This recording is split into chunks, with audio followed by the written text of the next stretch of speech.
So I saw on Facebook today a post which was actually a really interesting post, and it's on a plantar fasciitis group, and I thought I would share the question and then give a response to it.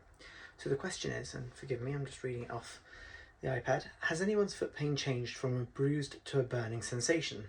This has happened to me after returning from a holiday. It's burning to the point where some of my stretches are feeling really uncomfortable, so I've stopped through fear of doing more damage.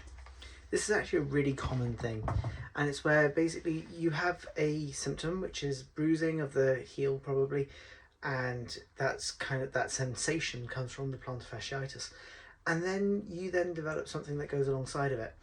And in this instance, where you're getting a burning sensation, depending on which bit of the foot it is that's burning, may imply that there's actually another thing involved, such as a neuralgic component, i.e. a nerve component.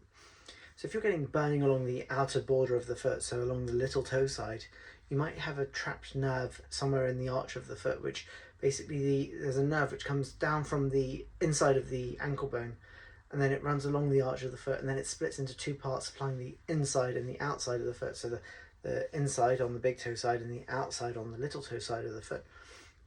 So if you're getting burning going down one side of the foot, then it could imply that that nerve itself is a bit trapped. However, along the arch of the foot, there's this nerve and it splits off into two, but it actually, on the bit that goes off to the side, so it kind of comes down the arch of the foot and then across to here, you've then got a bit, as it comes across, it then shoots backwards the nerve and it supplies the heel bone, so, or the area under the heel. So when you then consider that you've got all these structures around here, lots of muscles and stuff that could be squishing that nerve, that could cause a burning sensation.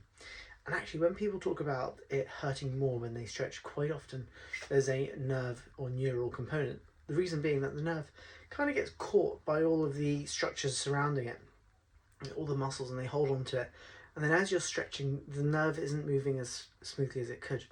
So quite often in this instance, what's needed is looking at some stretching for the soft tissue and some mobilization for the soft tissue, so things like massage, but also looking at something called neural flossing, which is where you very delicately try to move the nerve through all the structures in the local area that are irritated. So another thing that's similar is piriformis syndrome. You try to just get the nerve very gradually moving through those structures, kind of like a rusty hinge where you might squirt some WD-40 on it, give the door a bit of a move, squirt some more WD-40 on it, and then just try and get that oil into the hinge. You're just trying to get the nerve shifting very gradually, letting it just loosen up from the bits where it's a bit caught up.